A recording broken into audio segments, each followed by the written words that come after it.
Jaya Radha Madhava Punya Bihari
Jaya Radha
Hare Krishna, Hare Krishna, Krishna Krishna, Hare Hare, Hare Rama, Hare Rama, Rama Rama, Hare Hare.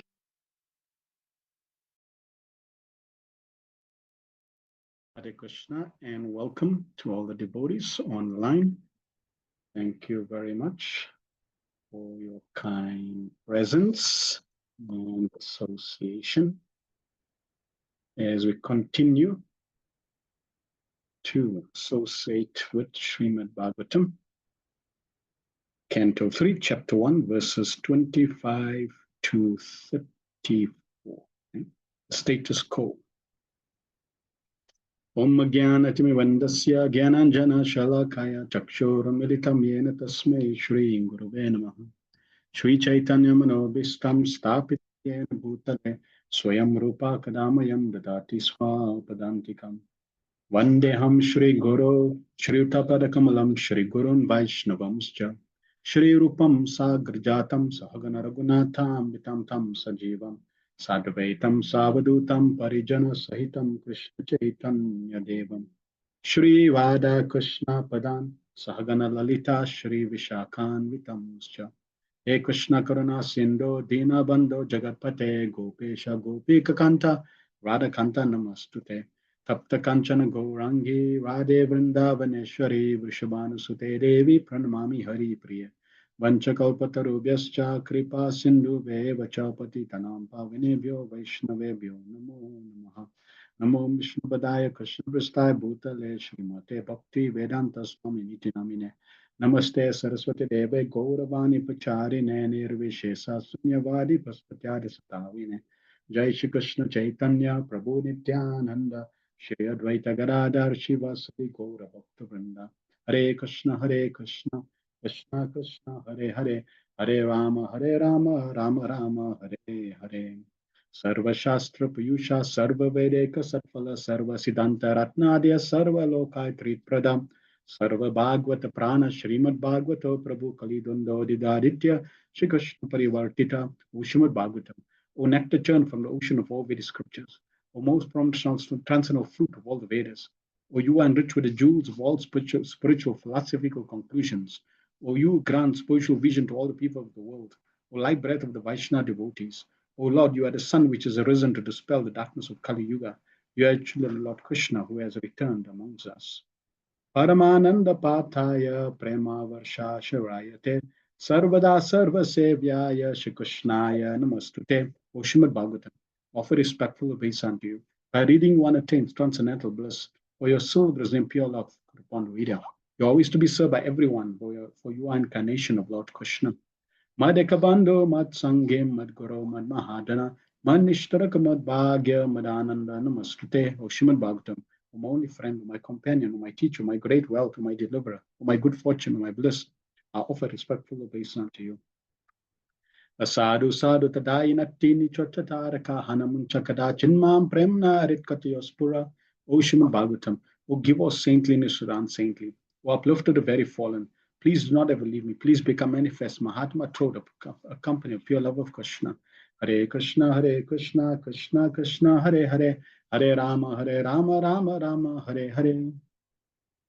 Om Namo Bhagavate Vasudevaya Janmadhyasya Yatonvayaditaratas Charte Swabhigna Swara Tene Brahma Hidayadi Kavaye Muyanti Yatsuraya Tejo Vari Mridam Yatha Vinimayo Yatrati Sargom Risha Damna Swena Sada Nirastakwakam Satyam Param Dhimai. O my Lord, Shri Krishna, Son of Vasudeva, O pervading personality of Godhead, I offer my respectful obeisance unto you. I meditate on Lord Shri Krishna because he is the absolute truth and the primary cause of all causes of creation, sustenance, and destruction of the manifested universes. He is directly and indirectly conscious of all manifestations. He is independent because there is no other cause beyond him. It is he only who first imparted the Vedic knowledge unto the heart of Brahma, the original living being. By him, even the great sages and demigods are placed into illusion as one is bewildered by illusory representation of water seen in fire, land seen on water. Only because of him did the material universe is temporarily manifested by the reactions of the three modes of nature appear factual, although they are unreal. I therefore meditate upon him, Lord Shri Krishna, who is eternally existent in transcendental abode, which is far free from illusory representation of the material world. I meditate upon him, for he is the absolute truth. Prayana Upaisha Sabya Kalavasmin Yuge Jana Manda Sumanda Matayo Manda Bhagya Upadritam. O learned one, in this iron age of Kali, many but short lies, that quarrelsome, lazy, misguided, lucky, unlucky, and above all, always disturbed. Narayana Namaskritya Narachevam Narottamam Devim Saraswatim Vyasam Tato Jayam Udirayet. Before reciting the Srimad Bhagavatam, which is the very means of conquest, one should offer respectful obeisance to the person of the Godhead Narayan, unto Narayan Rishi, the supermost human being, and the Mother Saraswati, goddess of learning, and unto Srila Vyasadeva, the author. Savai pumso paro dharmo yato bhakti radokshaje ahituke pratiyata yayatna suprasiddhati. The supreme occupation dharma for all humanity is that by which man can attain. to loving devotional service unto the transcendent Lord. Such devotional service must be unmotivated and uninterrupted to completely satisfy the self. Vasudeva Bhagavati Bhakti Yoga Prayojita Jana Yachuse Vairagyam Jnanam Chayat Ahitukam. By rendering devotional service unto the personality of God as Shri Krishna, one immediately acquires causes knowledge and detachment from the world. Vadanti tattva vidas tattvam yachkananam advayam brahmeti paramatmeti bhagavaniti sabhyate. Learned transcendentals know the absolute true cause non-dual substance Brahman Paramatma Bhagavan. Shri Shri Shri Shradanasya Vasudeva Kata Ruchisyan Mahatsevaya Vipra Punya Tirtha Nishevanat. O twice born sages, by serving those devotees completely free from all vice, great service done. By such service one gains affinity for hearing the messages of Vasudeva. Shranvatam Swakata Krishna Punya Shravana Kirtana Ryadantastoya Badrani Vidunati Suritsatam. Shri Krishna, the person of Godhead, who is Paramatma, superstood in everyone's heart, and the benefactor of true devotee, cleanses desire from material enjoyment. From the heart of the devotee is developed the urge to hear his messages, which are in themselves virtues and properly heard and chanted. Nasta Prasha Bhatreshu Nityam Bhagavata Sevaya Bhagavatu Tamasloke Bhakti Bhavati Neshtaki. By regular attendance in a class of Bhagavatam and by any of service of pure devotees, all that is stubborn to the heart is almost completely destroyed, and loving service unto the person of Godhead, who is praised with transcendental song, is established as an irrevocable fact. Etavan Sakya Yoga Vyam Swadharmam Parinishtaya Janma Labha Parapumsam Ante Narayana Smriti. The highest perfection of human life achieved either by complete knowledge of matter and spirit, by practice of mystic power, by perfect discharge of occupational duties to remember the personality of God at the end of life.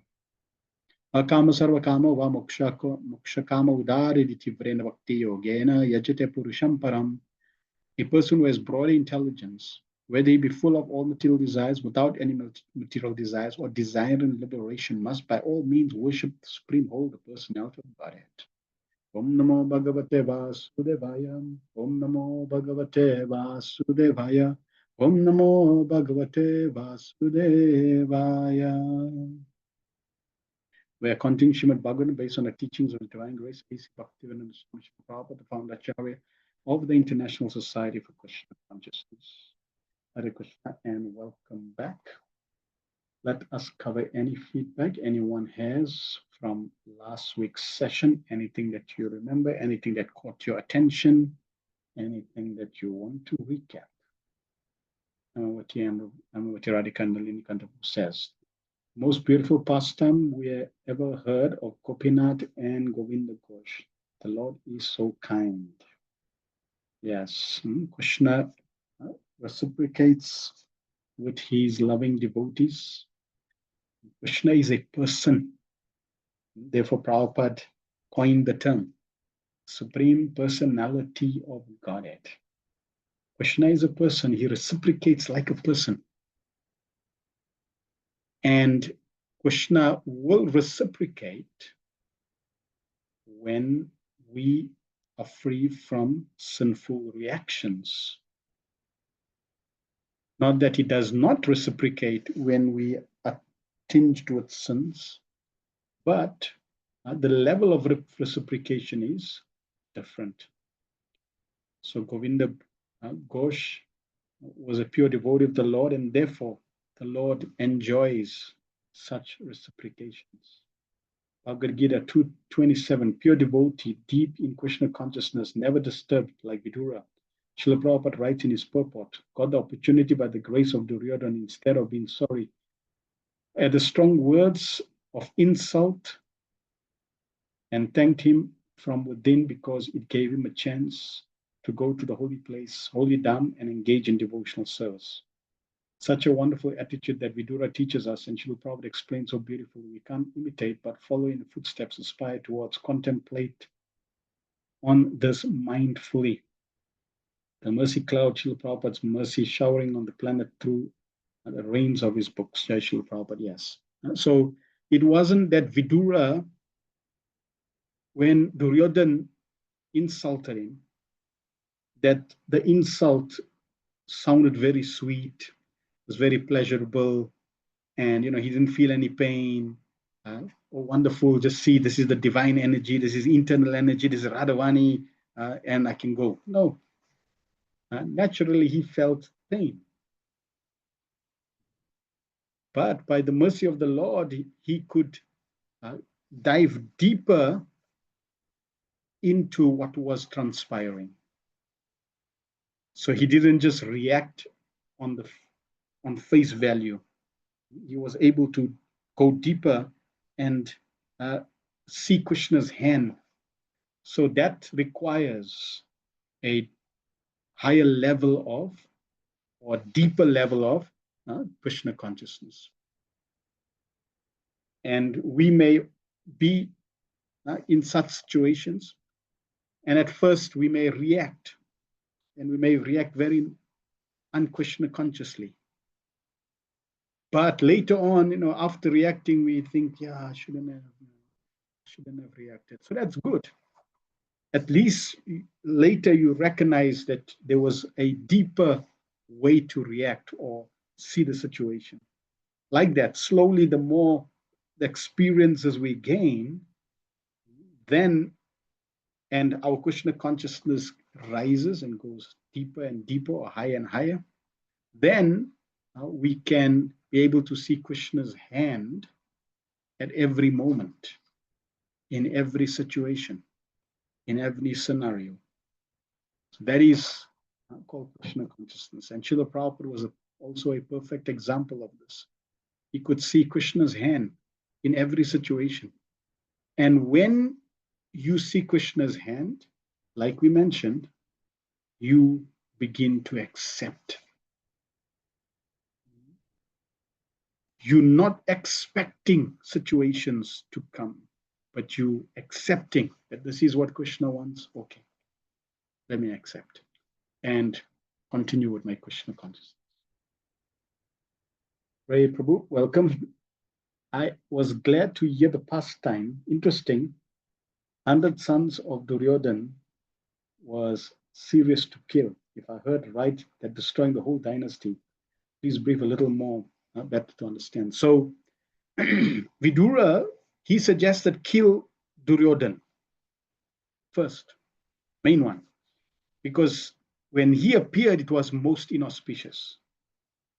And because he was the most inauspicious, the leader, you could say, of the flock of 99 other brothers, by his influence, they will follow suit.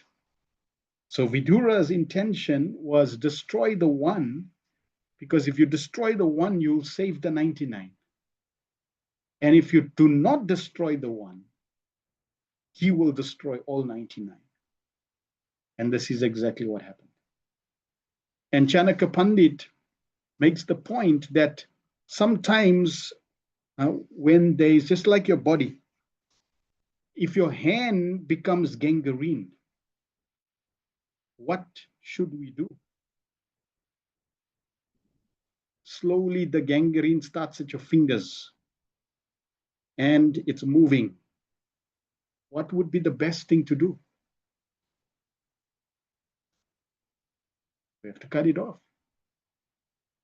Now you can't just go around cutting your limbs off. But if you do not cut your hand at appropriate juncture, that gangrene is going to spread and it's going to basically consume your whole body. So therefore, better to save the arm, or rather, better to cut the arm and save the body. So in diplomacy, in politics, this situation, this point is there. When leaders, especially spiritual leaders, are trying to save humanity, then what to do? So Vidura, being a spiritual mentor, leader, guide, minister, he would able to see like this. Therefore, he went to Dhritarashtra and told Dhritarashtra that you should sacrifice this one son, because I can see that he's going to destroy your whole lineage. And naturally, Dhritarashtra was very attached, so, and spiritually blind, and therefore he could not accept, and we know the consequence of what happened. Right. So we are now continuing Vidura's journey, and Vidura is now going to meet Uddhava at the bank of the Yamuna. So just to recap, text 24.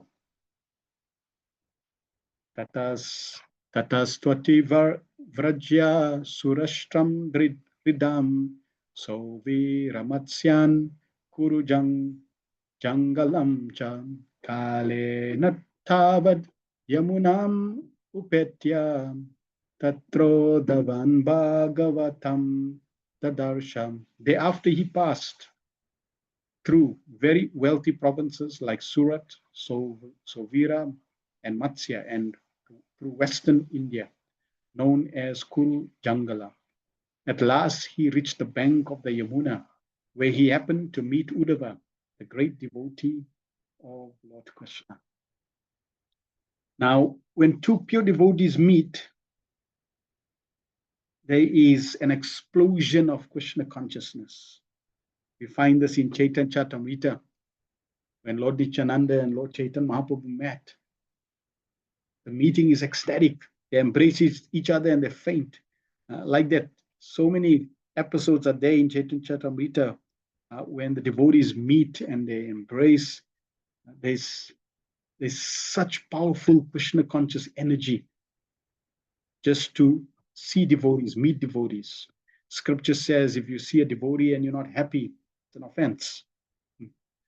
So pure devotees, when they meet, it's on a different level, different frequency, different vibration. So here, Vidura is a pure devotee, Uddhava is a pure devotee. And these two pure devotees are meeting. There's ecstatic meeting, and then naturally there is ecstatic Krishna consciousness. 25. Savasudeva nucharan prasantam brishash prihas patek prak tanayam pratitam alingyagadam pranayena badram swanam aprichad bhagavat prajanam. Then, due to his great love and feeling, Vidura embraced him, Uddhava, who was a constant companion of Lord Krishna and formerly a great student of Brihaspati. Vidura then asked him for news of the family of Lord Krishna, the personality of Godhead. Purport.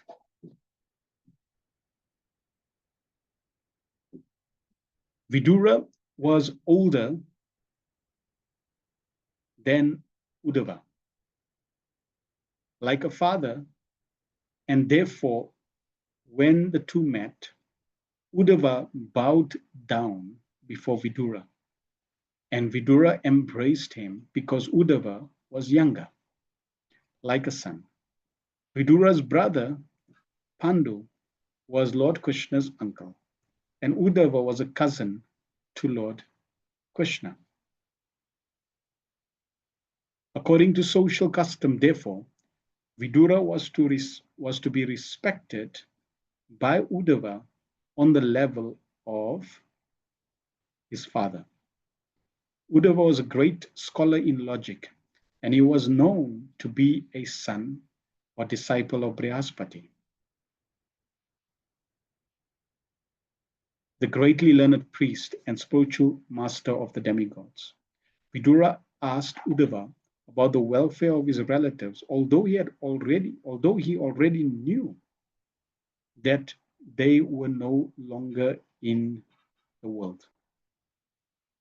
This inquiry appears to be very queer, but Jiva Goswami states that the news was shocking to Vidura, who therefore inquired again due to great curiosity. Thus, his inquiry was psychological or physiological and not practical. So Vidura knew about what had transpired. The news naturally filtered in terms of the Yadavas and the conflict that was there. And naturally, when they heard the news, many devotees could not reconcile, or they could not accept that is this what really happened.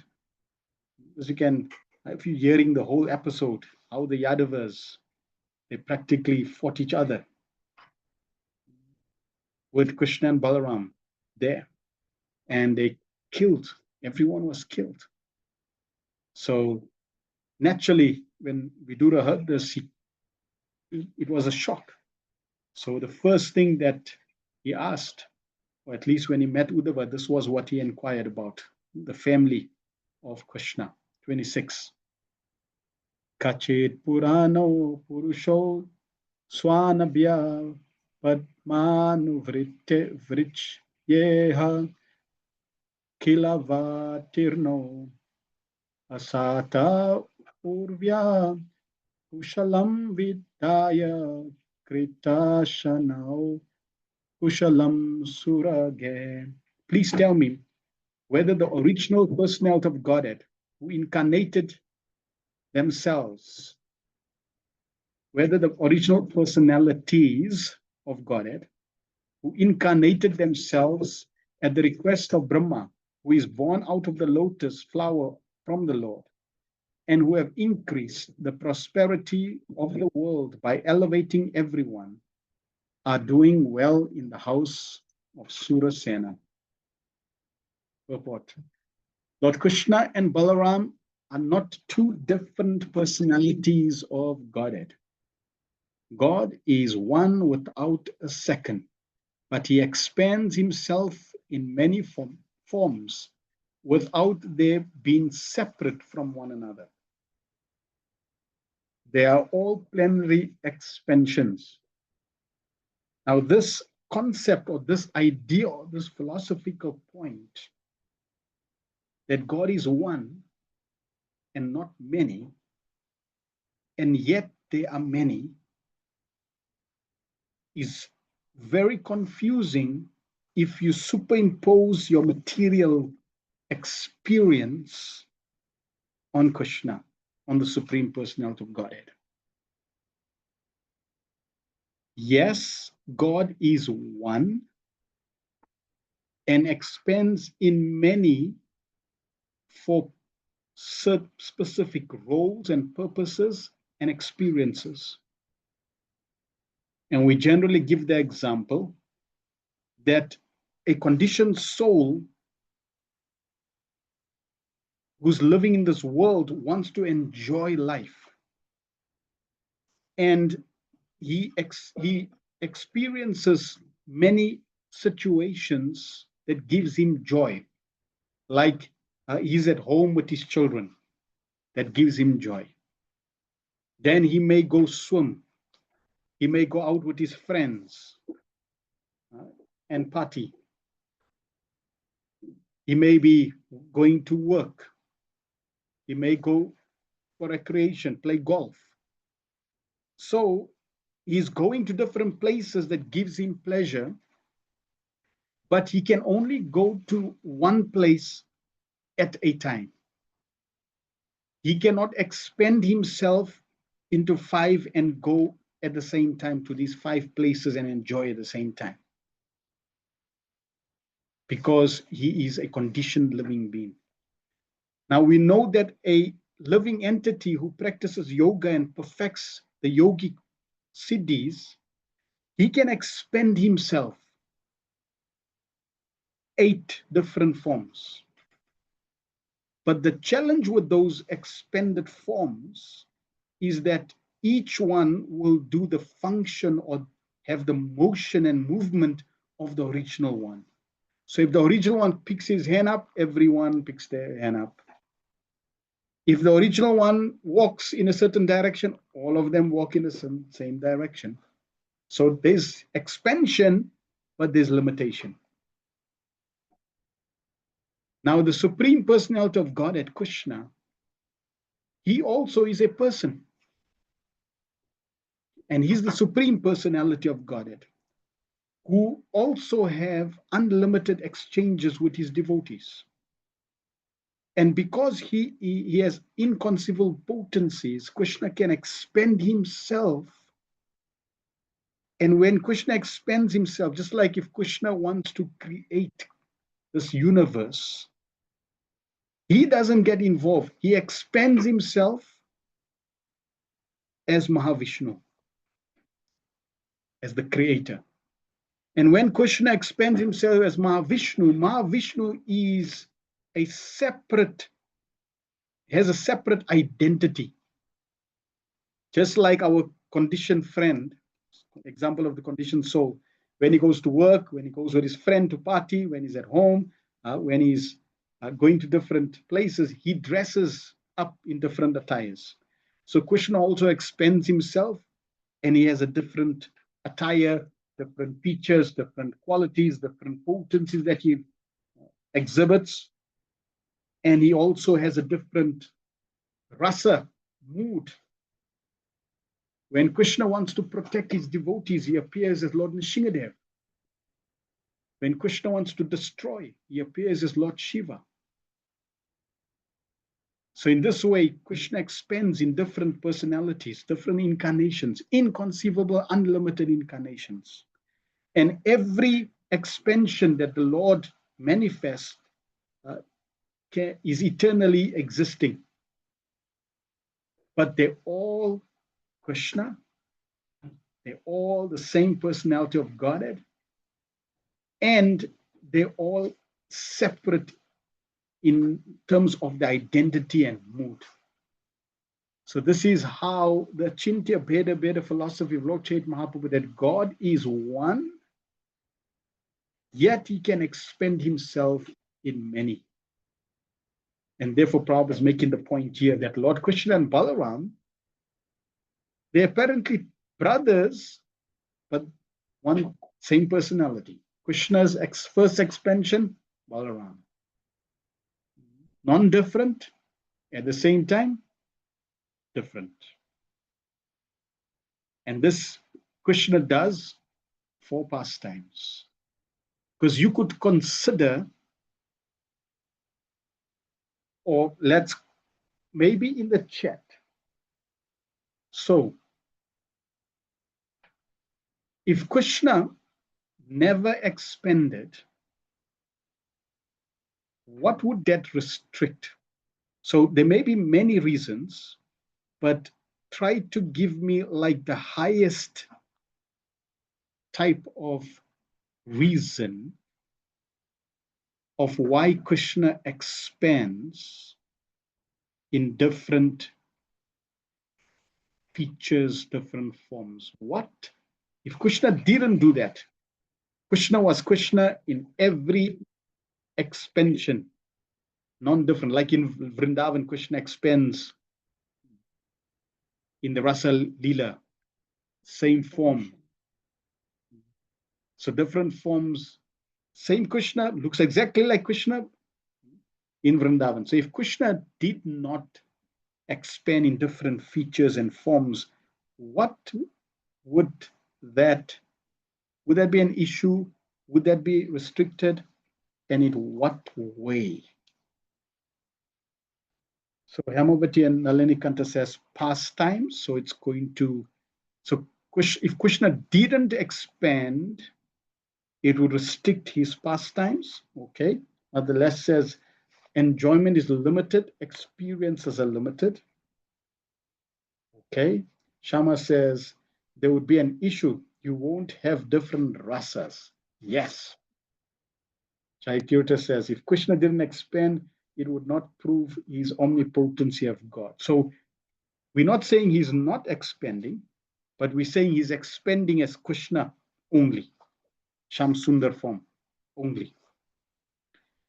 So Mother Shama's right that if Krishna did only expanded as Krishna, that means he will not be able to exchange all the rasas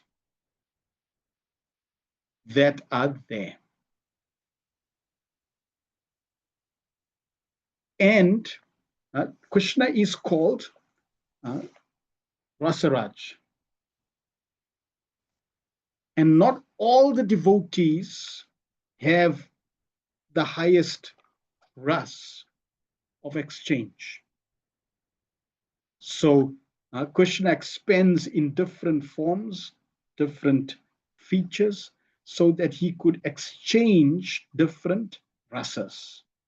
There's conjugal ras, there is parental ras, there is friendship, then there is servitorship, and then there's neutral. So different rasas.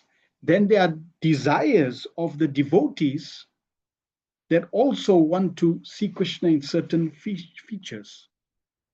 So Krishna fulfills those desires in terms of the pastimes, etc. So like that, Krishna, because he is God and is omnipotent, then he's able to fulfill all desires. And therefore he can manifest unlimitedly in inconceivable forms. This discussion always, and we actually had this before in one of the purports, Prabhupada mentioned Lord Krishna and Lord Vishnu. Are they the same or are they different? So while you're typing that, Bafana says, as much as explanation defining Lord's qualities, one question still remains. Fascinatingly, to be, who is Krishna, this Lord? Oh, his pastimes in Vrindavan with all the piety in different bodies, chill birds, etc. He's so simple herding his father's cows. My response to your question is that it is out of question what he would have or not have expanded into. He is just what he is. Yes, Krishna is Krishna. In Goloka Vrindavan, he's a coward boy. But in other places, he presents himself in different forms. And again, your response would also be according to different levels of understanding.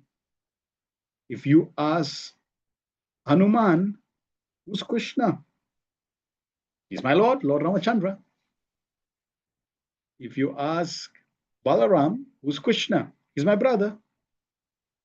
If you ask Mother Yashoda, he's my son. If you ask Lord Brahma, he's my worshipable Lord. So, different responses according to devotion and the relationship. Right, so Ray said, could we see his experiences as selfless actions in devotion?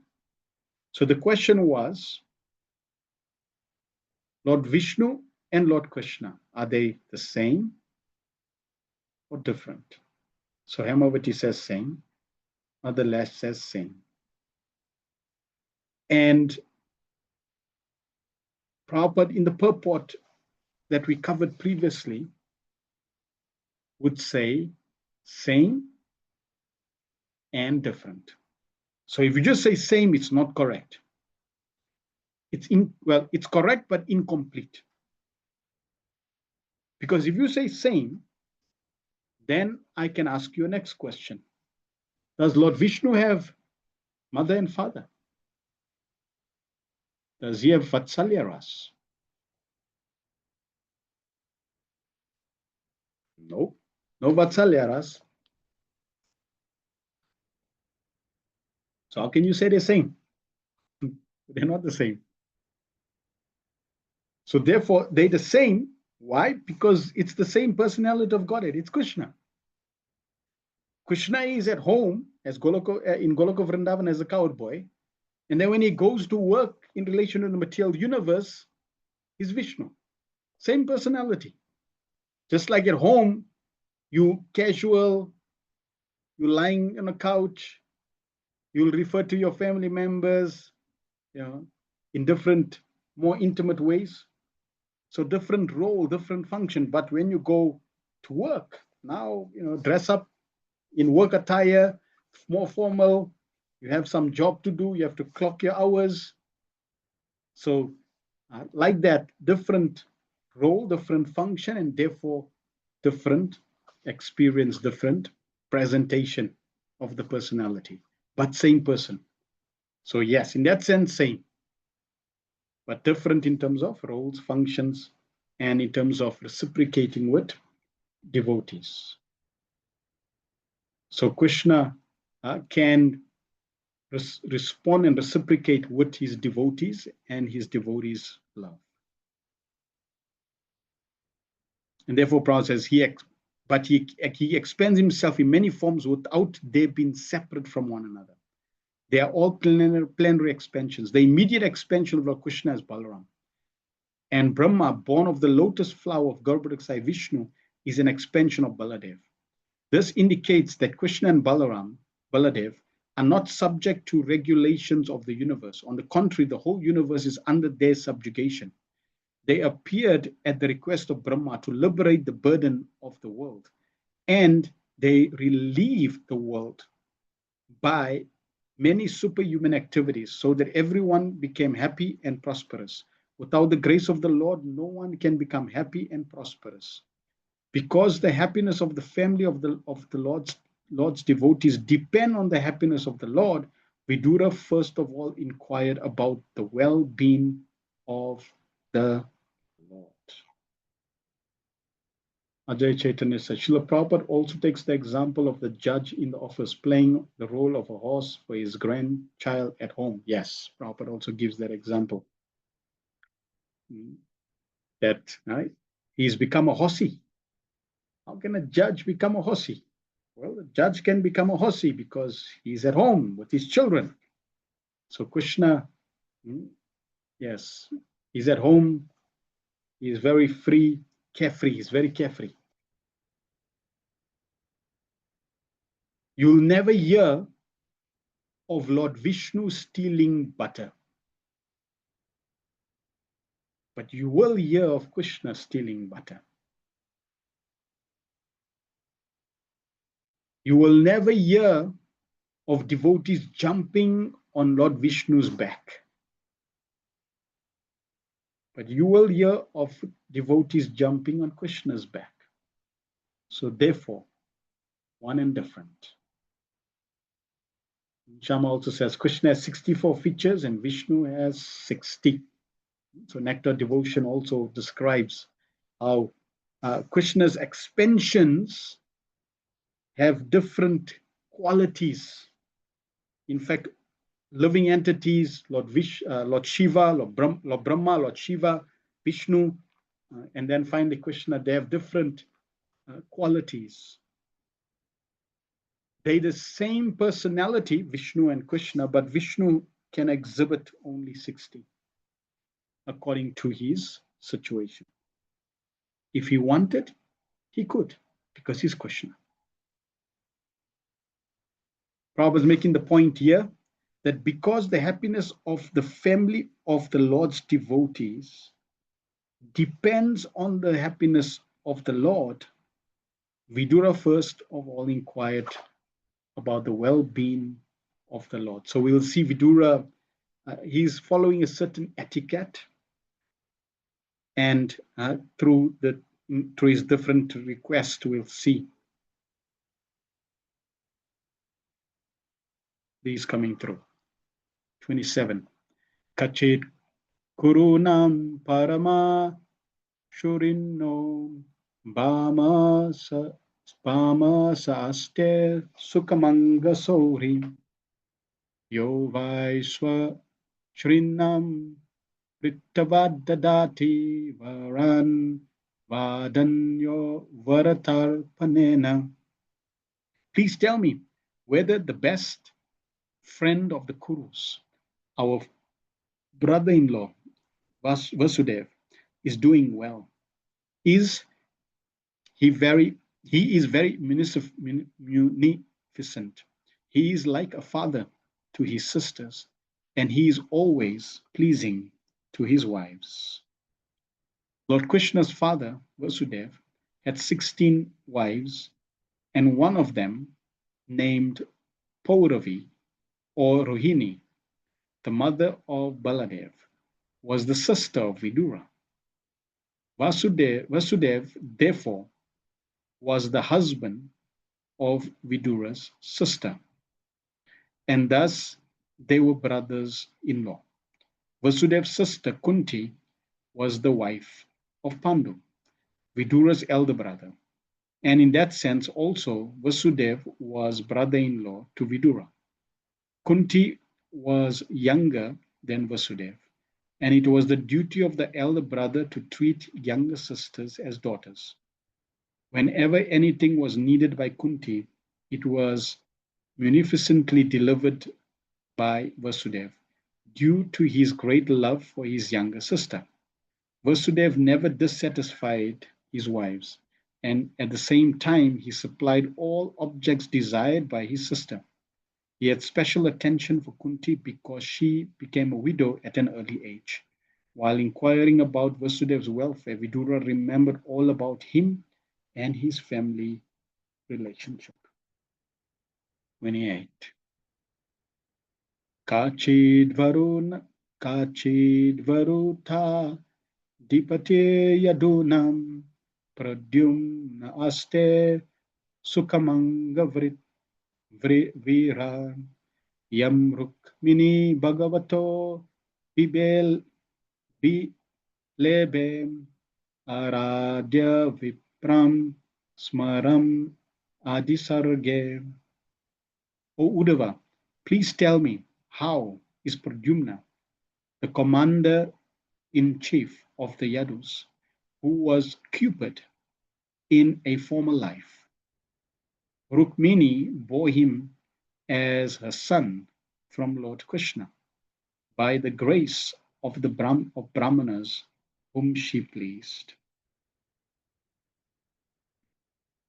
According to Srila Jiva Goswami, Smara, Cupid or Kamadev, is one of the eternal associates of Lord Krishna. Jiva Goswami has explained this very elaborately in his treatise Krishna Sandarbha. So we'll find in different pastimes also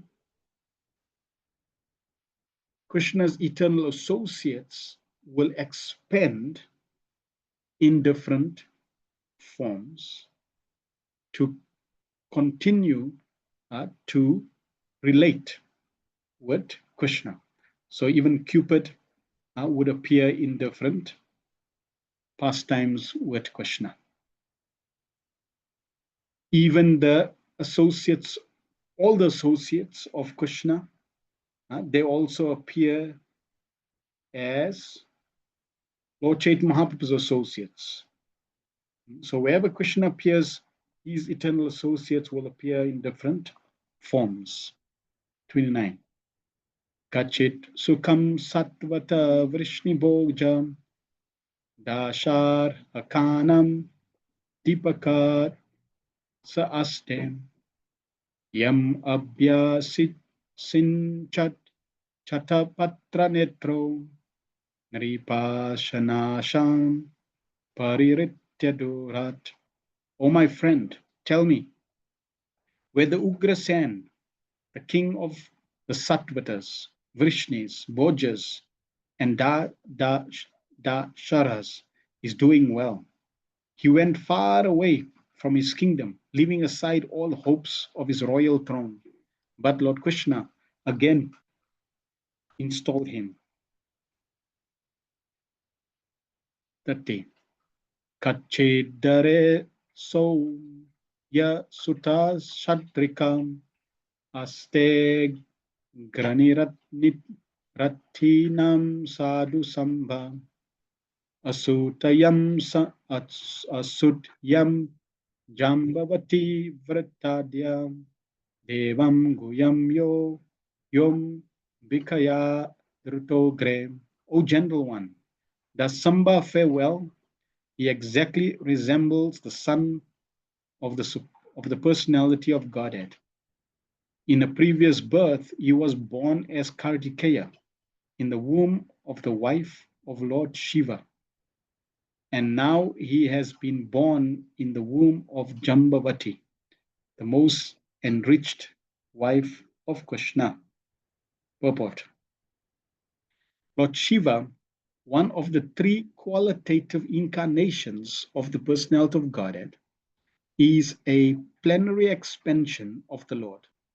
Kartikeya, born of him, is on the level of Pradyumna, another son of Lord Krishna. When Lord Shri Krishna descends into the material world, all his plenary portions also appear with him to exhibit different functions of the Lord. Except for the pastimes at Vrindavan, all functions are performed by the Lord's different plenary expansions. Vasudev is a plenary expansion of Narayan. When the Lord appeared as Vasudev before Devaki and Vasudev, he appeared in his capacity as Narayan. Similarly, all the demigods of the heavenly kingdom appeared as associates of the Lord in the forms of Pradyumna, Samba, Uddhava, etc. It is learned here that Kamadev appeared as Pradyumna, Kartikeya as Samba, and one of the Vasus as Uddhava. All of them served in their different capacities in order to enrich the pastimes of Krishna. So this is interesting. And again, this can be expanded to all of Krishna's pastimes, like even Lord Chaitanya Mahaprabhu's pastimes. And therefore, you find that when Krishna goes to Mount Kailash, there is no fighting in the sense like how in today's world people will say Lord Shiva is greater, Krishna is greater, and the Shaivites and those who follow Lord Vishnu as supreme, they have this battle going on. Here we see that there is a relationship, and we see this relationship, or this very intimate relationship, manifesting throughout Krishna's pastimes. In Ram Lila, we see a very strong bond between Lord Ram and Lord Shiva. In Krishna's pastimes, we see this bond that is there. Krishna's own son is Kartikeya. Samba is Kartikeya. Then even in Chaitanya Lila. So it's not like there is a competition. It can become very confusing when you don't know the details of the relationships. It also becomes more confusing when you read scripture in isolation. So, for example, if you read Shiv Puran in isolation, it sounds like Lord Shiva is the greatest and the supreme personality of Godhead. If you read Vishnu Puran, it sounds like Lord Vishnu is the supreme personality of Godhead. And if you read these two scriptures, there may be variations of pastimes that prove that Shiva is the supreme and Vishnu is the supreme. And because of that, then they can become these conflicts and arguments. From Krishna's perspective, there is a family bond. From Lord Shiva's perspective, there is a family bond. So there is no conflict between them.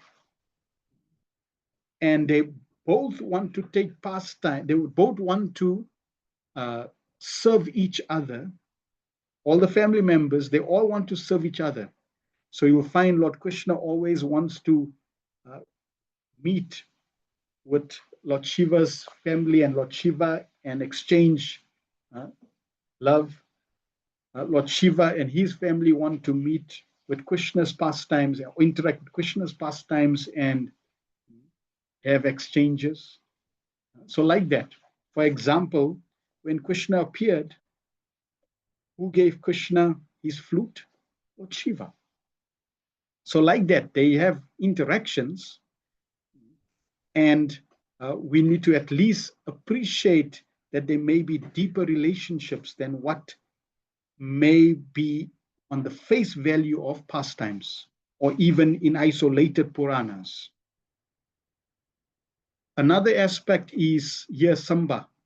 Now, when we're going to read in the 10th canto, Samba really caused the destruction of the whole dynasty, the Yadavas.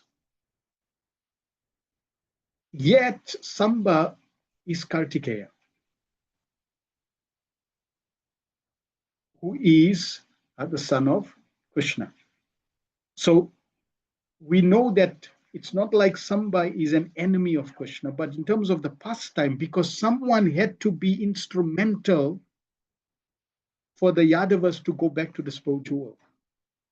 Everyone has, remember, as we mentioned, Krishna is the director, he's the script writer, and everyone is participating in Krishna's direction, in his script, according to how the director has scripted the pastimes.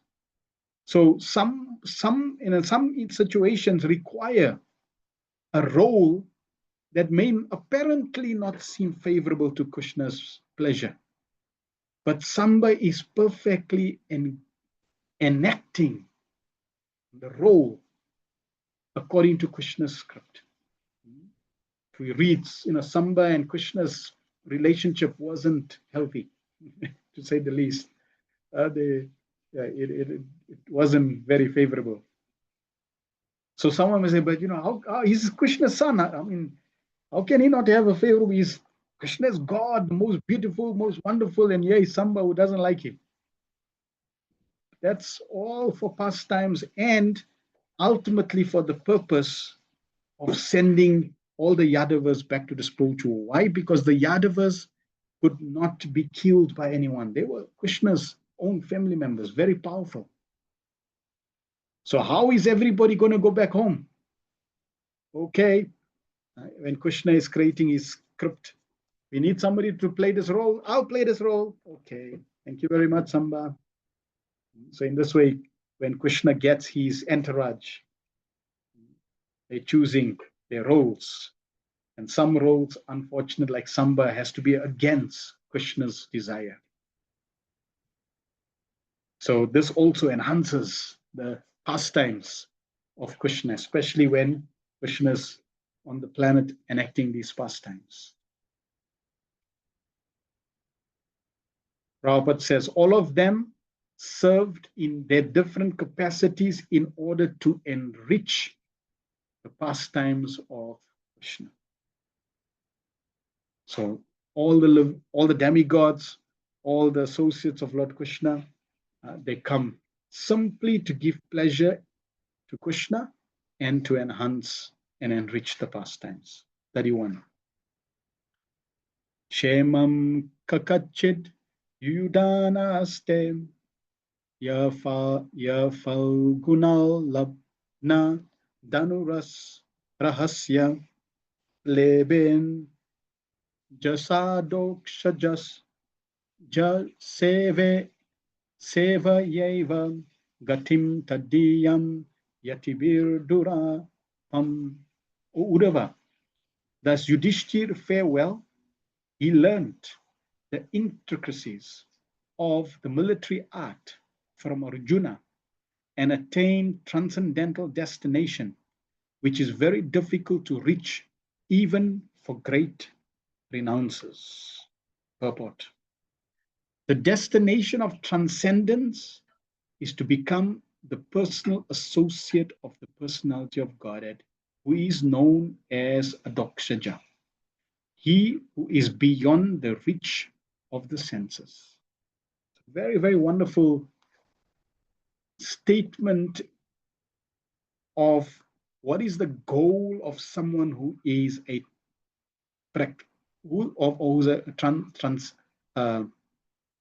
who's practicing transcendental path, a transcendental path.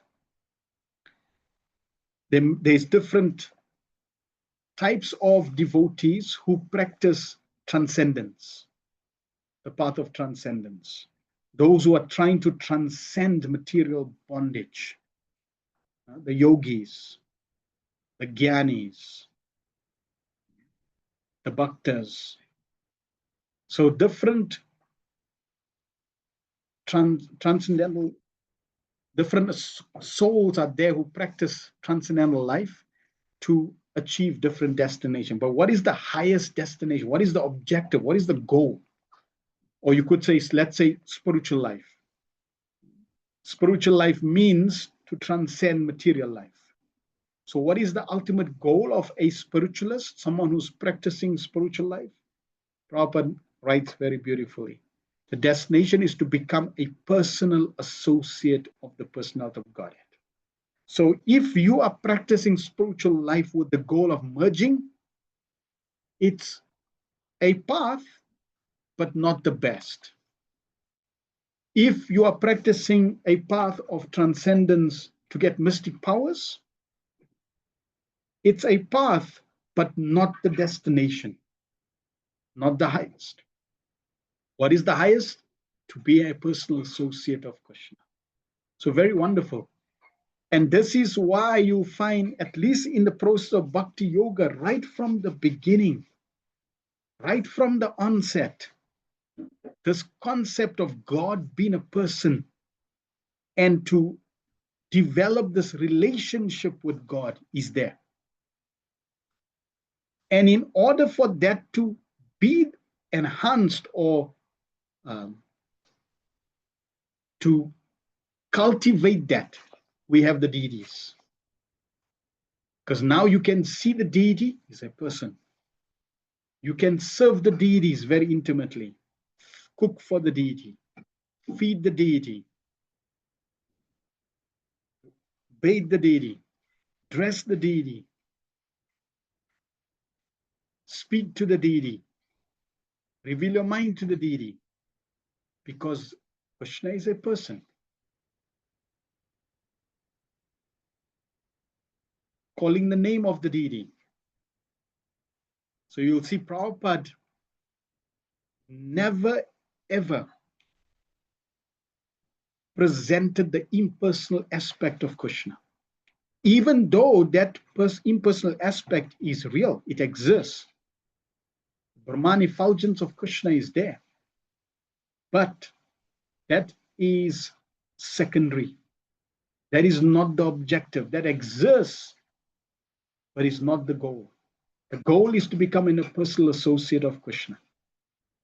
Now, Srila Prabhupada would even take this a little higher. For example, Prabhupada would say the perfection of Krishna consciousness is to enter into the dancing party of Krishna.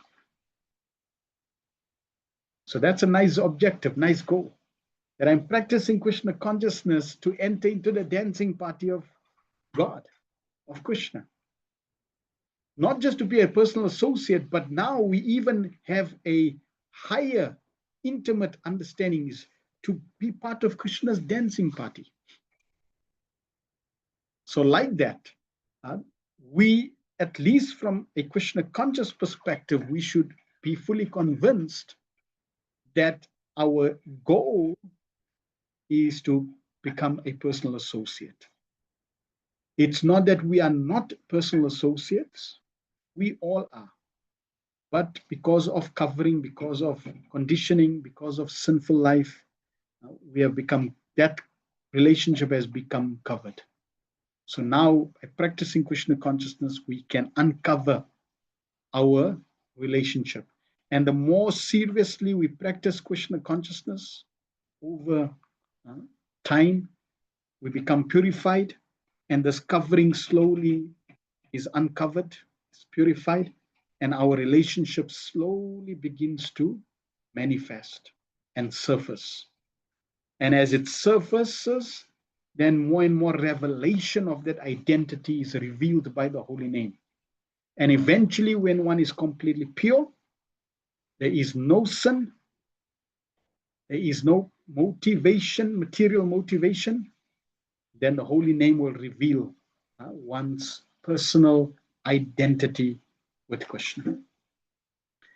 The renouncers of the world, the sannyasis, give up all worldly connections, namely family, wife, children, friends, home, and wealth, everything, to attain the transcendental bliss of Brahman happiness. But adokshaja happiness is beyond Brahman happiness. The empiric philosophers enjoy a transcendental quality of bliss by philosophical speculation on the supreme truth. But beyond that pleasure is the pleasure enjoyed by Brahman in his eternal form of the personality of Godhead. Brahman bliss is enjoyed by living entities after liberation from material bondage.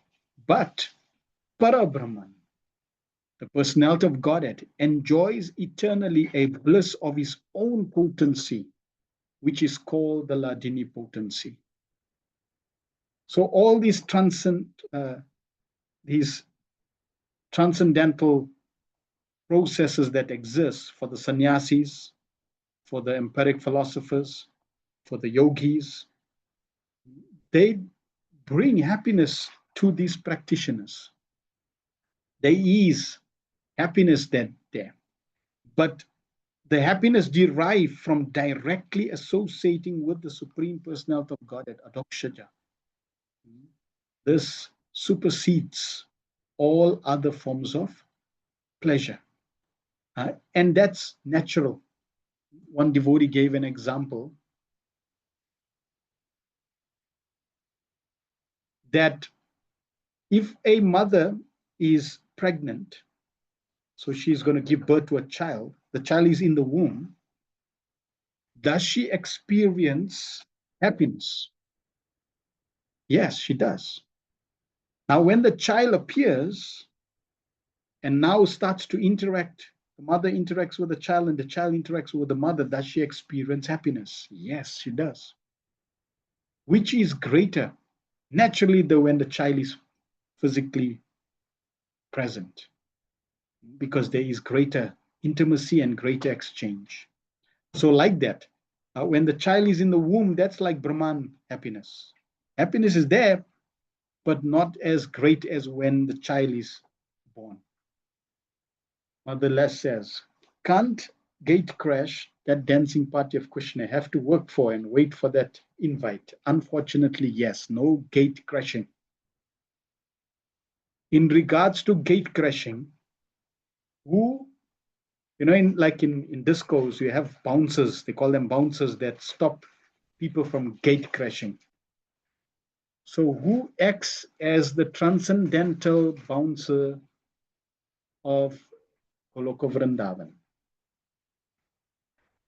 Who stops people from gate crashing? Goloka Vrindavan. Please type in the chat.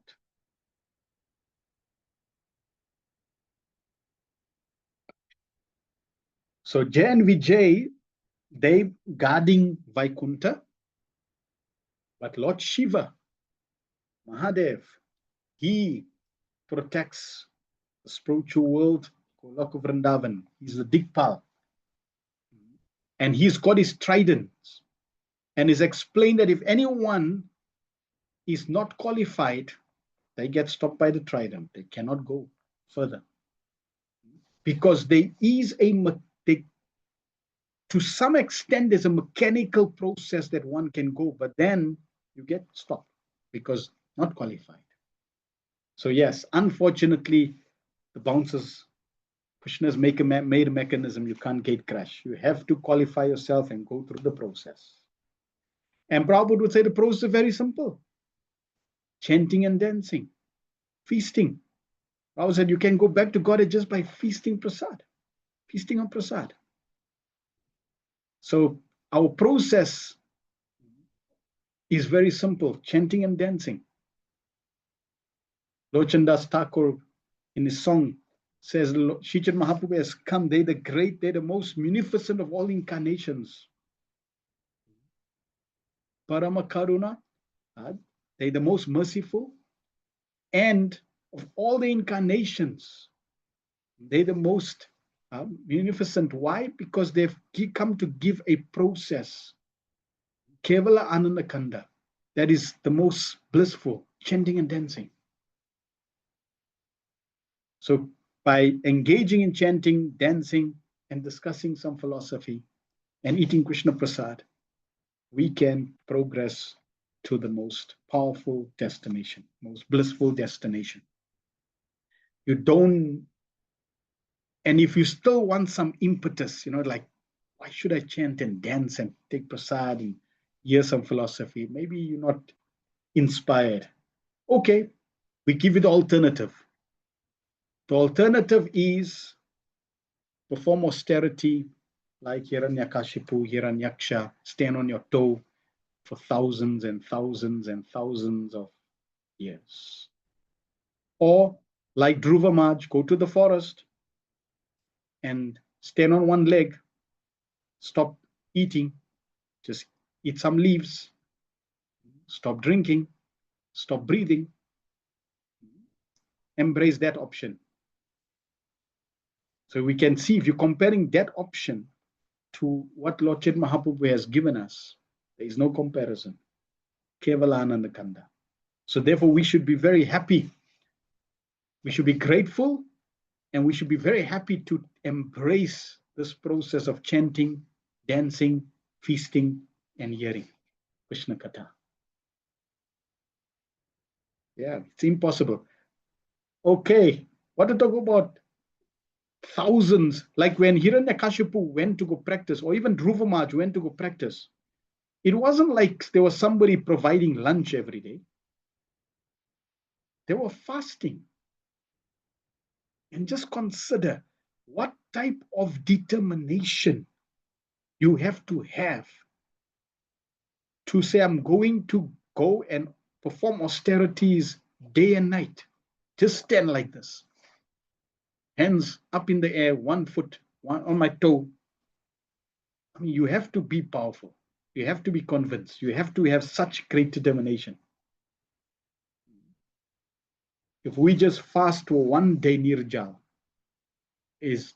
becomes a challenge. What to talk about 1 month, few months, few years, a whole lifetime. So therefore, we are most blessed in Kali Yuga to have the process that Lord Chaitanya Mahaprabhu has given us. So therefore, we should be very eager and very happy to embrace the process. Whenever we have the opportunity to chant and dance with devotees, do not take it lightly.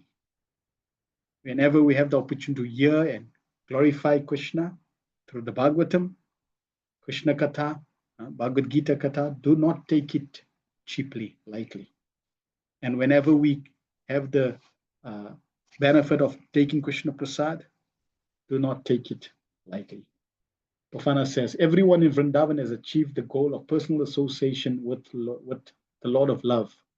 Purport shows that is because of their piety, either as a coward boy or duck. Whatever is there, it's enjoying association, adokshaja, from their pious life. Tell us a little more about what piety they achieve, what piety is there that they achieve that association. Yes. So let us complete the purport, then we'll shed some light on that. So this is the first point, that our destination, our goal is to be a personal associate of Krishna. We're begging Krishna, please engage me in your service. Please accept me as one of your associates. And we're going to keep begging and begging and begging and begging Krishna until Krishna submits. It's not that Krishna is not hearing you, and it's not that Krishna is not reciprocating. In one letter, Srila Prabhupada writes that you praying, Krishna, please accept me, but Krishna is not reciprocating. It seems like Krishna is not reciprocating, but Krishna is reciprocating. He reciprocates on every call, every prayer. The way Krishna is reciprocating is by not fulfilling your desire. So that's his reciprocation. And because Krishna is independent and Swarat and independent, he's fully independent to do how he chooses, that is how he chooses. One day, Krishna will also reciprocate, but this time he'll reciprocate by bringing you in as a personal associate. So that's the day we eagerly awaiting. The empiric philosopher who studies Brahman by negation of the external feature has not yet learned the quality of the Ladini potency of Brahman. Out of many potencies of the omnipotent, there are three features of his internal potency, namely Samvit, Sandhini, and Ladini. And in spite of their strict adherence to the principles of Yam, Niyama, Asana, Dhyana, Dharana, and Pranayama, the great yogis and jnanis are unable to enter into the internal potency of the Lord. This internal potency is, however, easily realized by the devotees of the Lord by dint of devotional service.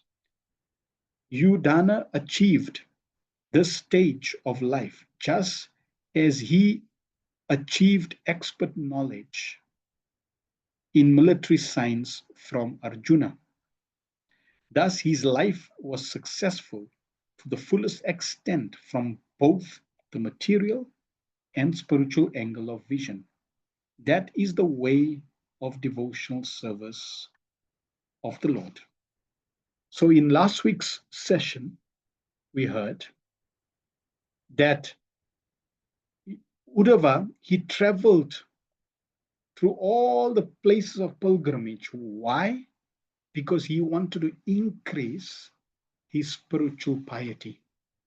Bhakti on muktu, bhakti sukriti is a Sanskrit word that defines the piety of bhakti. And then you get piety of material life, in material life. So there's mundane piety and there's devotional or spiritual piety. So any activity in the material realm that is related to where you extend yourself for others, that brings material piety. And any activity where you extend yourself through the internal potency to give pleasure to Krishna, then that is devotional piety. So every single Krishna conscious activity, whether it's big or small, with any of your senses, increases your spiritual or devotional credits.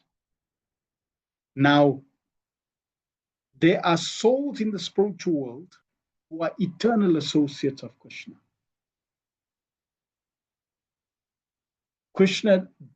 It was Krishna's desire, and therefore they are eternally there to give pleasure to Krishna. Then there are conditioned souls who, by the practice of devotional service, can increase their spiritual credits to gain access to being a personal associate of Krishna. And then you also have another category where Krishna can just bless you and you can be an eternal associate. So the first category are souls who are eternally in the spiritual world, called Nitya Siddhas, eternally perfect. There was no need for them to accrue credits to be associates. Krishna gave them that situation. Then there are those who are conditioned souls who practice, who cultivate devotional service, who practice devotional service and accrue credits, spiritual credits, by pleasing Krishna. In this way, they purify themselves and become eligible. And then you have the middle category, which are Kripa Siddhas. This is rare, but Krishna can also shower his blessings. And in this way, one can perfect one's spiritual life. So Prabhupada says, do not wait for Kripa Siddha. Not wait for Krishna to choose you. Okay, you can come back home. It can happen. Like in Nectar Devotion, the example is given of the devotee that danced for 72 hours for the pleasure of Krishna. As soon as she finished dancing for 72 hours, Krishna gave her Kripa Siddhi and she went back home. Putna. Putna got Kripa Siddhi. Putna came with the wrong intention, but the right activity of trying to breastfeed Krishna like a mother. Wrong intention. She wanted to kill Krishna, but breastfeed. Okay, Krishna accepted Kripa Siddhi, go back home. So Prabhupada said, don't, if it comes, wonderful, but don't expect that. That's rare. Rather go for the usual process. What's the usual process? Don't wait for the university to bestow a degree to you, even though you didn't go university. That's rare. Can happen, but rather go through the proper process. Enroll in the university, go for classes, study, write the exam, and become a good student. So like that, we have enrolled into the University of Krishna Consciousness. And now we are studying through Prabhupada's books, understanding the philosophy. And we're also practicing the process. And now we should pass all the tests that come, purify our life completely, become first-class students, and then we can go back to the spiritual worlds.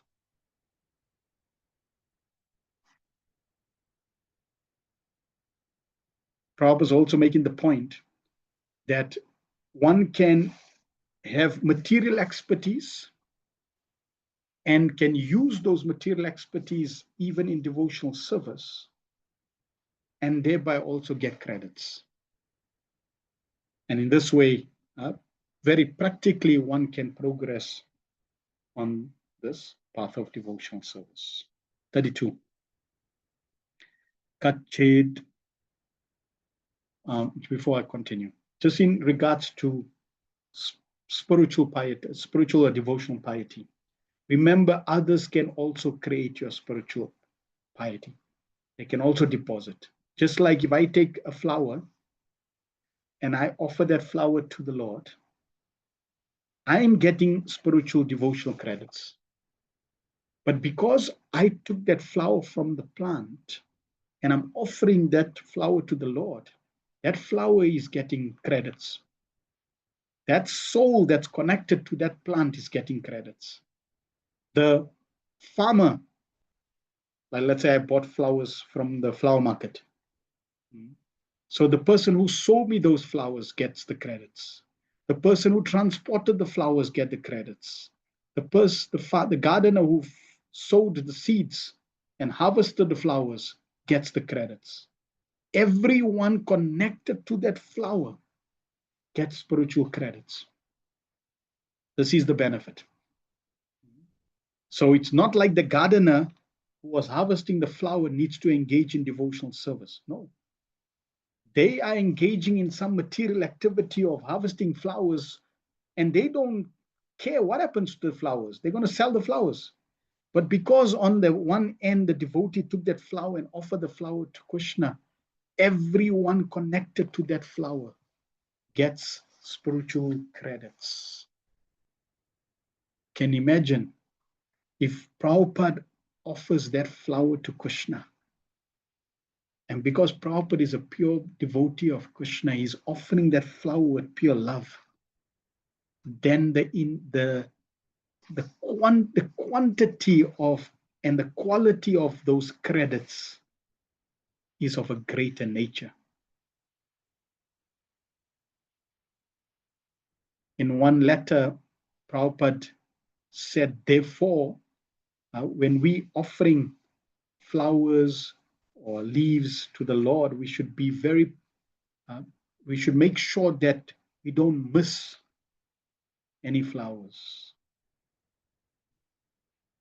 Even insects, we should try to give them Krishna consciousness by chanting Krishna's names. One time there was an insect in Prabhupada's room. So Prabhupada called the servant. And Prabhupada took a petal, Mahapetal. Prabhupada had a garland. So Prabhupada took the Mahapetal, gave it to the devotee and says, pick up the insect and put it outside. So with the Mahapetal, so that insect is coming in contact with the Mahapetal, is getting spiritual credits. And the devotee is chanting, getting spiritual credits. He may have seen Prabhupada's, however his vision, however he perceives, gets spiritual credits. So this is how spiritual credits work. Prabhupada said, when you're distributing books, get them to touch the book, even if they don't buy it. They touch it, they get spiritual credits.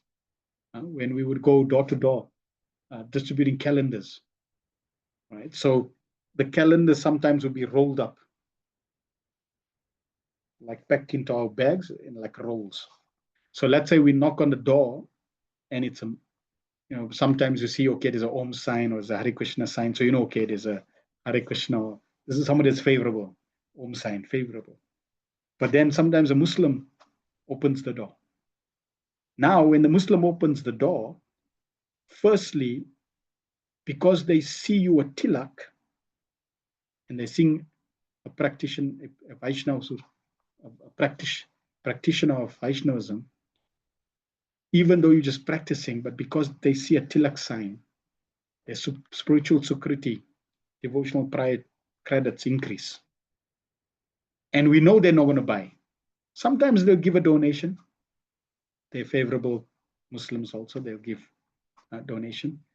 But we tell the Sankirtan team that no matter what, you take, oh, sorry, we're just selling these calendars. We know they're not gonna buy, but because you show them the picture and they see Krishna, devotional credits. So this is how devotional credits can increase. Text 32. Kachet Buddha swasta nami vaste swapalkapotro bhagavat prapanam ya Krishna panda kita margapam suva aset satat premam binina dairya. Please tell me whether Akrura, the son of Swapalka, is doing well. He is a faultless soul, surrendered unto the personality of Godhead. He once lost his mental equilibrium due to his ecstasy of transcendental love and fell down on the dust of a road which was marked with the footprints of Lord Krishna. Purport. When Akrura went to Vrindavan in search for Krishna, he saw the footprints of the Lord on the dust of Nandagram and at once fell on them in ecstasy of transcendental love. This ecstasy is possible for a devotee who is fully absorbed in incessant thoughts of Krishna. So this is another goal, another objective for a devotee. Prabhupada continues, such a pure devotee of the Lord is naturally faultless because he's always associated with the supreme pure personality of Godhead. Constant thought of the Lord is the antiseptic method for keeping oneself free from the infectious contamination of the material qualities. The pure devotee of the Lord is always in the company of the Lord by thinking of him. Yet, in the particular context of time and place, the transcendental emotions take a different turn, and this breaks the mental equilibrium of a devotee. Lord Chaitanya displayed the typical example of transcendental ecstasy, as we can understand from the life of the incarnation, from this incarnation of God. we will only experience transcendental ecstasy if and only if we are fully absorbed in incessant thoughts of Krishna. So don't expect ecstasy before that. If you get a glimpse, a fraction of a glimpse, that's Krishna's mercy. But for you to experience devotional ecstasy, you have to be fully absorbed in incessant thoughts of Krishna. That is why we are practicing regularly, daily, to remember the holy name of Krishna. I want to develop and cultivate the habit of always remembering Krishna and never forgetting him. When I'm able to always remember Krishna, not just when I'm chanting 2.5 hours and then throughout the day, my mind is going here and there. And generally that's the, in the conditional state, that's the practice. I chant for 2.5 hours, and even 2.5 hours, I'm trying to remember Krishna. My mind goes all over the show. So as we practice and practice and practice and practice, the mind becomes more and more focused, at least during the 2.5 hours. And then while we do our work, our mind is elsewhere. But as we continue cultivating and practicing Krishna consciousness, the mind becomes more and more and more absorbed to the extent that it's incessant. So there are stages of remembrance. In Nectar of Instruction, you can read, Srila Prabhupada gives different stages of remembrance. For example, if I open a tap of water, like just to drip, then it drips, drips, drips. So that's one stage of remembrance. Water, then stops. It drips, then stops. Drips, stops. So remember, stop. Remember, stop. That's one. Then I can open the tap a little more, and you find that there's more water, and sometimes there'll be gaps. But there's a more constant flow and with few gaps. That's the next stage of remembrance. Then I open more water, and now there's a constant flow of water with no gaps, no stop, no breakages in the flow. So there's no breakage in thinking of Krishna. It's constant. Now, when we say constant, it means 24 hours a day. When you're awake, when you're asleep, you're remembering Krishna. There's no breakage. So that's the third level. Then there is the fourth level. And the fourth level is, now it's not water, it's honey. If I pour honey, then the honey is constant and thick, condensed, thick. That's the highest level of remembrance. So we are practicing Krishna consciousness so that we are able to incessantly think of Krishna. And it's going to be a journey as we go from drops to more consistent with breaks, to no breaks, to thick condense like honey. And as we're going through those different stages, we should know whether it's the first stage or the last stage of remembrance. Because we are associating with the Lord, we become freed from contamination. And when I constantly associate with the Lord, as Prabhupada is writing here, then one becomes free from the infectious contamination of material qualities. Why? Because Krishna's name, Krishna's association is the antiseptic process for material contamination, material life. And how do you get that antiseptic effect? by constant thought of the Lord. So therefore, we should cultivate trying to always remember Krishna. When we're not busy, try to remember Krishna. Like you go into the bathroom, try to remember Krishna. When you wake up, try to remember Krishna. When you sleep, try to remember Krishna. So in this way, always try to bring Krishna into your remembrance. And if we constantly try to remember Krishna, it'll become a habit. And if you're remembering Krishna, you're becoming purified, you're in contact with Krishna. And one day, you will always remember Krishna and never forget him.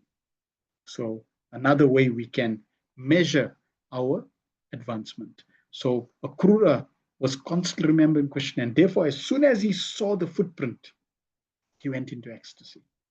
This is what will happen. If you're remembering Krishna, as soon as you see a peacock feather, you go in ecstasy. As soon as you see anything related to Krishna, you go in ecstasy. Prabhupada would also experience this. But because Prabhupada was on a mission to preach Krishna consciousness, he would inhibit these ecstasies. He would try to keep them inside. And sometimes they would just manifest. He wouldn't be able to control, they would manifest. Because it becomes a disturbance for the preaching mission. So this is how we can expect ecstasy when we are qualified by full absorption. Because sometimes in the beginning stages, we question why I'm not feeling ecstasy. Why, where's the ecstasy? It's like devotees experience, why am I not experiencing ecstasy? Well, because you're not ready. Ecstasy is not the goal. Experience bhava and ecstatic symptoms is not the goal. What is the goal? To be a personal associate of Krishna, to serve Krishna for his pleasure. That's the goal. Ecstasy is by the way. And that will come naturally as we just absorb our mind on Krishna. And the example Prabhupada gives is of Lord Chaitanya Mahaprabhu, who experienced ecstasy, inconceivable ecstasy, limbs contracting, body changing, inconceivable ecstasy. Because why? Ecstasy that Radharani experiences on the highest level. Krishna wanted to experience that.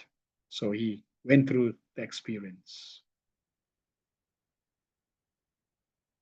Prabhupada says the pure devotee of the Lord is always in the company of the Lord by thinking of him. 33. Kachichivam devaka bojaputrai putraya Vishnu prajaya iva deva matu Yavai swagarbhena tadarab devam Trayatha yagna vitanam artham. As the Vedas are the reservoir of sacrificial purposes, so the daughter of the king Devaka Bhoja received the supreme personality of Godhead in her womb, as did the mother of the demigods. Is she, Devaki, doing well? The Vedas are full of transcendental knowledge and spiritual values, and thus Devaki, the mother of Lord Krishna, conceived the Lord in her womb as the personified meaning of the Vedas. There is no difference between the Vedas and the Lord.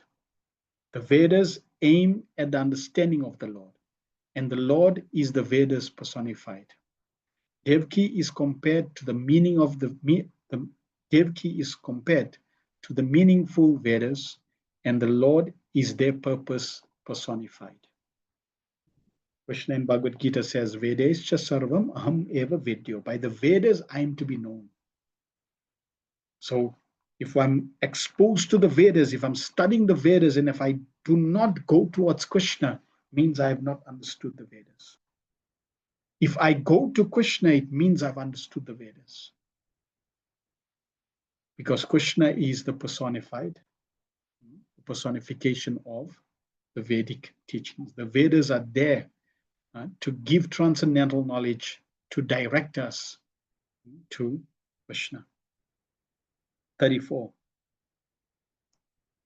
Apis vid aste bhagavan sukamvo ya sattvatam kama duho niruddha yam a manoti smahi sabdayonim manomayam sattva turya tattvam.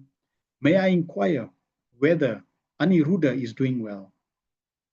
He is the fulfiller of all the desires of the pure devotees and has been considered from yore to be the cause of the Rig Veda, the creator of the mind, and the fourth plenary expansion of Vishnu. The Adi Chaturvya, that means the original expansions of Baladev, Avasudev, Sankarshan, Pradyumna, and Aniruddha. We know that there are two sets of Chaturvya expansions. The first, Adi Chaturvya, then from the Adi Chaturvya is Vasudev, Sankarshan, Pradyumna, and Aniruddha. From this Sankarshan,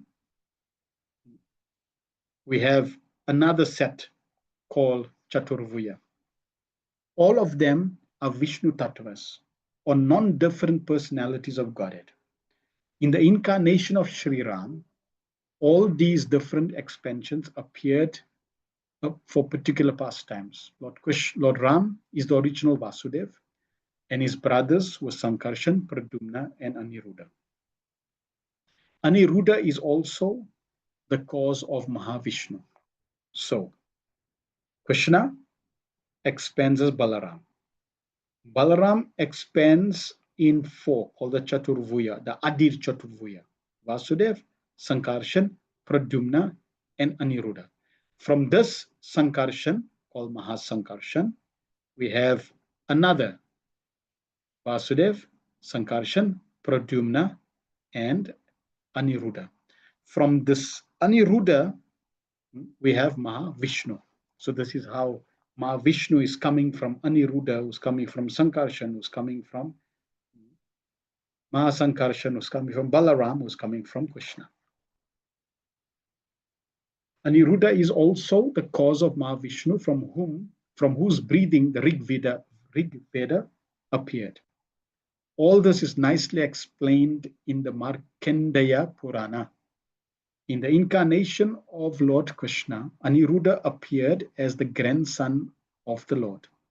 Lord Krishna in Dwarka is the Vasudeva expansion of the original group. Original Lord Krishna never leaves Goloka Vrindavan. All the plenary expansions are one and the same Vishnu Tattva, and there is no difference in their potency. So that we also have to appreciate. They're all the Supreme Personality of God. They all have the same potency, yet they are different. And here Prabhupada is also hinting at a very esoterical aspect. The original Lord Krishna never leaves Goloka Vrindavan. So if the original Lord Krishna never left Goloka Vrindavan, then who was speaking Bhagavad Gita? Who was in Dwarka? Who was at Kurukshetra? And that is Vasudev Krishna. And Jiva Goswami and the Acharyas, they shed light on this.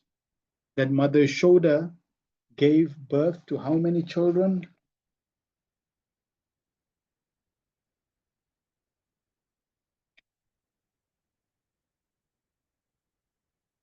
How many children did Mother Yashoda give birth to? Not Devki, Mother Yashoda.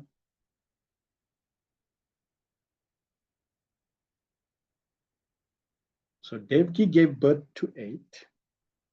Mother Yashoda gave birth to how many kids? How many children? Mother Lash says 1. Shama says 1. Yamavati Nalinikanda says 3. Okay. Any others?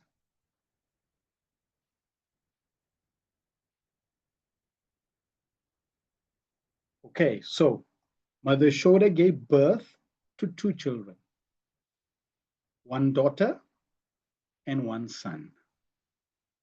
The one daughter was Yogamaya, Krishna's younger sister, and Krishna, Sham Sundar Krishna. This Krishna that Prabhupada is talking about, this, the original Lord Krishna level lives Vrindavan. He took birth in Vrindavan. Mother Yashoda's Lala. In Gokul, in the prison cell of Kamsa, Mother Devaki, she gave birth to 6 children that were killed. Then the 7th, which was transported into the womb of Rohini, Mother Rohini, was Baladev. And then the 8th son, who was Vasudev Krishna. So this first expansion, Vasudev Krishna, is Krishna who appeared to Devaki. And that Vasudev Krishna was taken to Vrindavan, to Gokul. So Krishna appeared in Vasudev Krishna appeared in Mathura and was taken to Gokul. And when Vasudev is now bringing Vasudev Krishna, he places Krishna, Vasudev Krishna down. He picks up the daughter and he goes. And that's why at in the prison cell, when Kamsa is now trying to kill this baby, she appears as Durga, and Kamsa cannot kill her. And the son that Vasudev bought, which is Vasudev Krishna, merges into the body of Sham Sundar Krishna. So therefore Krishna appears in Vrindavan. And then when Krishna leaves to Mathura to kill Kamsa, this original Krishna doesn't leave. It is Vasudev Krishna, who originally came from Mathura. He goes. Sham Sundar Krishna stays in Vrindavan. Now, here's some esoterical aspect. Sham Sundar Krishna has never left Vrindavan. He's in Vrindavan. But everybody knows that Akrura came to take Krishna and Balaram, and they went to Mathura. So they know Krishna left to Mathura. But because of their pure devotion and love, the gopis, residents of Vrindavan, because of their love, they would see Krishna all over. Sometimes Krishna would appear and then disappear. So even when Krishna would appear, they would think, this is just, I'm just thinking of Krishna because I'm so in love with, I'm so attached to Krishna, I'm seeing Krishna. In the meantime, they seeing Krishna, but they're thinking they're not seeing Krishna. So this is how Krishna appears and disappears in Vrindavan. But he never leaves Vrindavan. So that's why there's 2 Krishnas. Mother Yashoda gave birth to 2 children, not 1, not 3, 2. And Mother Devaki gave birth to 8 children in Mathura. And as someone is reading this, can you imagine right here in the 3rd canto, the original Lord Krishna never leaves Goloka Vrindavan. If somebody is very thoughtful, it's like, what do you mean? What does Prabhupada mean? The original Lord Krishna never leaves Goloka Vrindavan. Original Lord Krishna? Is there like a second, a non-original Lord Krishna? And he never leaves Goloka Vrindavan? I mean, the Hare Krishnas, they tell me Bhagavad Gita is spoken by Lord Krishna. The Bhagavad Gita is spoken in the Battle of Kurukshetra. That's not Vrindavan. So it starts to create some thought waves, different thought waves, a higher frequency of thought waves. Our thoughts are now escalating, and slowly this gets unveiled. Then it goes to the 10th canto, it gets revealed. But even then, it's not so clear. How is Krishna still in Vrindavan? How come Krishna never leaves Vrindavan? And then those who are pure devotees, Rasika, Bhaktas, like Srila Prabhupada, they will reveal these higher esoterical truths when the time presents itself. Vantraj Srimad Bhagavatam ki jai, Srila Prabhupada ki jai, Nitai Go Pramanande, Hari Hari. All right, please share your questions, comments if anyone has. Bhafana Prabhu says, I dreamt of two very prominent advanced devotees, and secondly, every day I sleep, looking forward to wake up and chant. Thirdly, I can spend the whole day absorbed in listening to Harinam Sankirtan from different devotees. And I'm always thinking of finding time to at least read, so I'm ahead with the Bhagavatam. Wonderful. Sixth, I'm getting emotionally detached by realizing much reasons how we not on the wave of frequency or vibration. I find peace internally. Thanks for the reading. Thanks for reading and listening. Yes.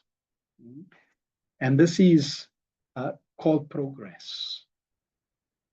The more we become Krishna conscious, the more Krishna will present himself in our consciousness in different ways, because you are becoming Krishna conscious. Excuse me. So you're on the right path.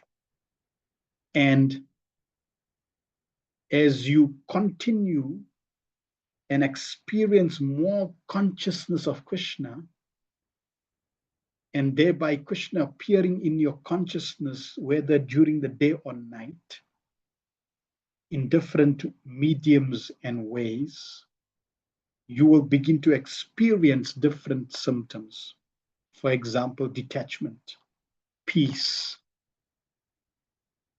So you don't fight it, you just keep amplifying, you just keep at it more and more. And as you go more and more, you get more and more taste. It becomes more and more thicker, it becomes more and more condensed. And this is how Krishna consciousness evolves in our internal personality, internal being. So yes, wonderful Bafana. Please continue, and please bless all of us that we may also become absorbed more and more, develop a strong taste for hearing and chanting, become more and more Krishna conscious, try to remember Krishna more and more, be more conscious that I am not remembering Krishna, right? Just to even be more conscious that I'm not remembering Krishna, and therefore let me remember Krishna. That is also advancement. And because we all on different levels of Krishna consciousness, but we're moving in the same same direction, the same goal, the same destination, then we are all in the safe hands of Srila Prabhupada. We simply have to continue. Shama, Hare Krishna Prabhu, thank you very much for the brilliant class. Much appreciated. Thank you very much. Any reference for Samshunda Krishna and Vasudev Krishna? Yes. I'll see if I can get the reference and send. In Krishna book, it's there. Srila Prabhupada talks about in the 10th canto, purports. Prabhupada talks about that. Acharya Jiva Goswami speaks about that. So yes, there's definitely references of that. Jai Chaitanya Prabhu says, really exciting and amazing class, Prabhu. Thank you very much. Only mercy of Srila Prabhupada and the Bhagavatam. Ray Prabhu Hare Krishna, your weekly guides has motivated me. I managed Nirajal fasting with lots of joy. Wonderful. Hemavati and Nalini Kanda says, beautiful class. Thank you very much, Prabhu. It went so quickly today. Yes, I noticed that also. It's like, oops, it's already 6 o'clock. Thank you very much. It went so quickly. We should hear more and more. This was the cherry on the top from yesterday's Nirjal. Madhalesh, Hare Krishna. Thank you for the glorious Krishna Katha. So are the associates of Krishna from the spiritual also in their spiritual bodies when they appear for Leela? All the associates who appear in Krishna Leela, they do not have material bodies because they are directly in the pastime of Krishna. Even Krishna doesn't have a material body. But according to the pastime, Krishna, the Yoga Maya may exhibit apparent material conditions that is only for pastime. Like, for example, Krishna getting a headache. How can Krishna get a headache? His body is spiritual. There is no question of headache. But Yoga Maya can facilitate that. All for the pastime of Krishna. Yes. So the pure devotees also, they don't have a material body. The pure devotees don't take a material body, especially in Krishna's pastimes. Ravi and Hare Krishna, what does it mean when we get a glimpse of Srimati Radharani while chanting Haribol? So that's Krishna and Radharani can bless, can bestow, can shower their mercy in different ways for different devotees. So yes, we take it as Krishna's mercy, Radharani's mercy, and we try to, if we get a glimpse, now you can get a glimpse by mental concoction, and you can get a glimpse, spurti, they call it a spurti, that's genuine. Krishna can appear in three ways: darshan, physical darshan, or spurti in a dream, physical darshan, and dream. There's one more. Krishna can appear. So if genuinely Krishna appears on his own accord, then we can try to keep that in our heart and remember that. So we want to try to lock it and preserve that mercy, like in a closet, in a locker, and contemplate on that. Okay, so that's one way. But yes, Krishna sometimes give mercy in this way to pull us more, to draw us more, to attract us more. Krishna has different mechanisms, ways to do that. So that's wonderful. Mother Lash, it's not like this. One devotee, she told Srila Prabhupada, Prabhupada, Swamiji, when I chant Hare Krishna, I see green light. Prabhupada said, very good, keep chanting, it'll go away. See, that is mental concoction. And you know, sometimes when the mind conjures up certain things, you feel excited. Oh yeah, I just see green lights coming when I chant. I'm making advancement. No. Keep chanting, will go away. When Krishna and Radharani personally showers their mercy, that experience is totally different. You'll feel it. And you keep that in the deep recesses of your heart. That is Krishna's jewels that he's giving you. Keep protected and sheltered in your heart. Adelash. And those from heavenly planets are conditioned. Yes. So when, say, for example, Krishna tells demigods to please take birth. So the demigods are not pure devotees. They are circumbucters, mixed devotees. But because Krishna is merciful, he's allowing them to take part. So they take on conditioned bodies, and Krishna is allowing even conditioned souls to see him and demigods to take part.